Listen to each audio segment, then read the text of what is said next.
Welcome to the Thumbhole Cuff tutorial for the So Sweet Cinnamon Latte Sweater Sew-Along. The pattern has instructions for if you are wanting a regular cuff or a thumbhole sleeve with no cuff. I am going to show you how to make a thumbhole cuff without needing to top stitch. The first thing that you are going to want to do is cut out your cuff.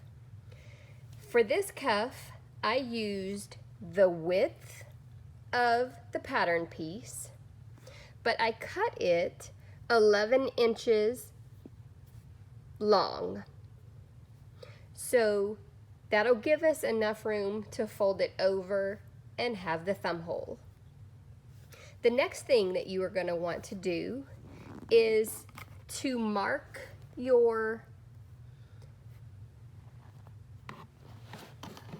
make your marks. You are going to want to make a mark at 2 inches, 4 inches, 7 inches, and 9 inches. You're going to want to do that on both sides of the cuff. I will be back to show you both sides of the cuff. Mark. Okay, I'm back and I have marked both sides of my cuff.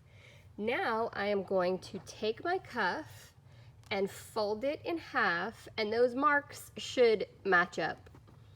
If they don't match up, that's because I did something wrong or I measured incorrectly, but they should pretty much match up.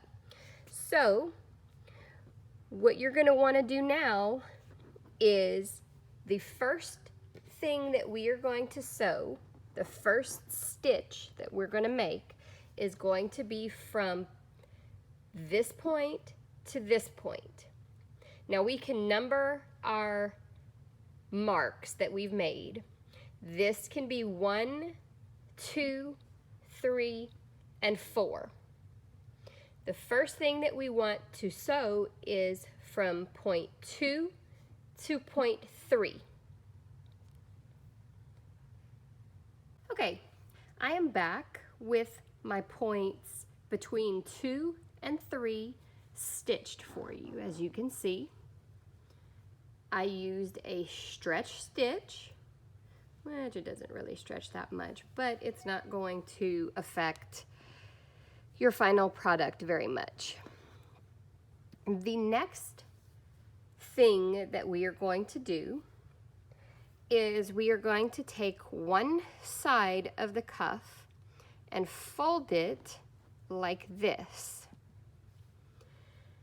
The next step is going to be to take it and fold it over and match up your points.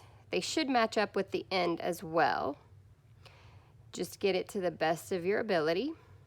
If it's off a little, it's not that big of a deal, but you are going to want to reach in here and push these things that we folded down out of the way.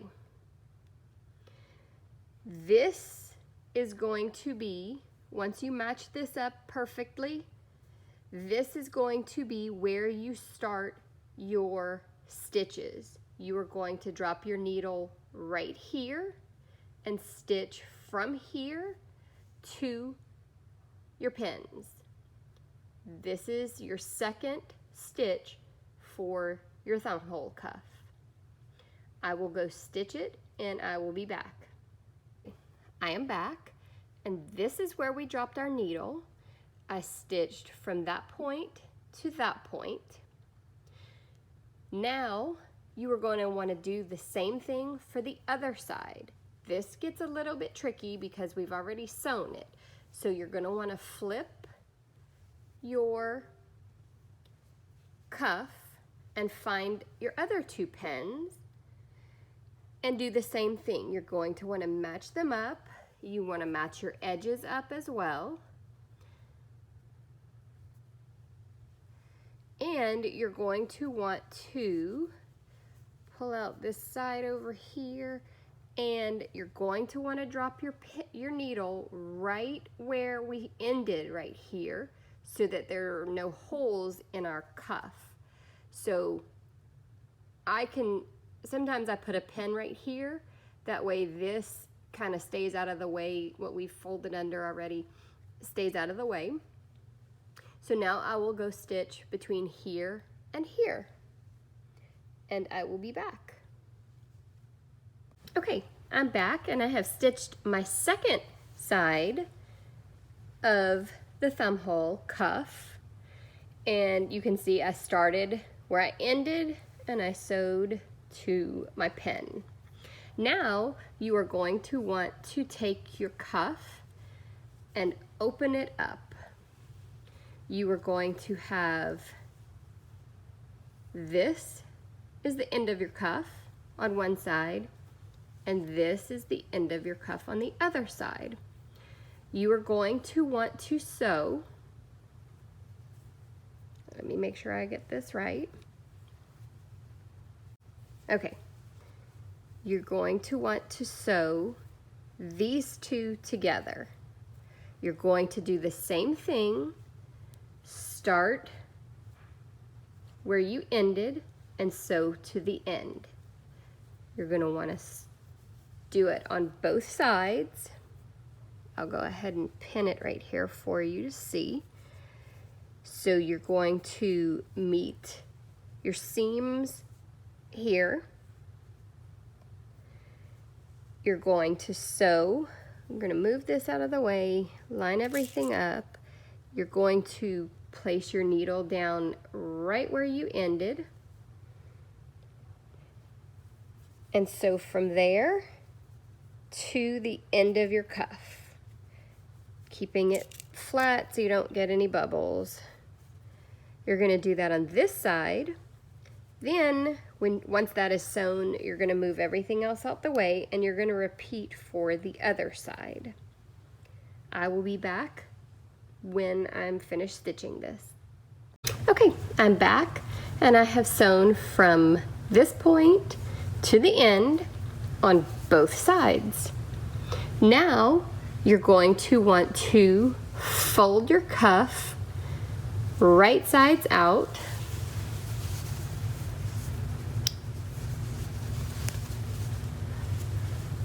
Let's see.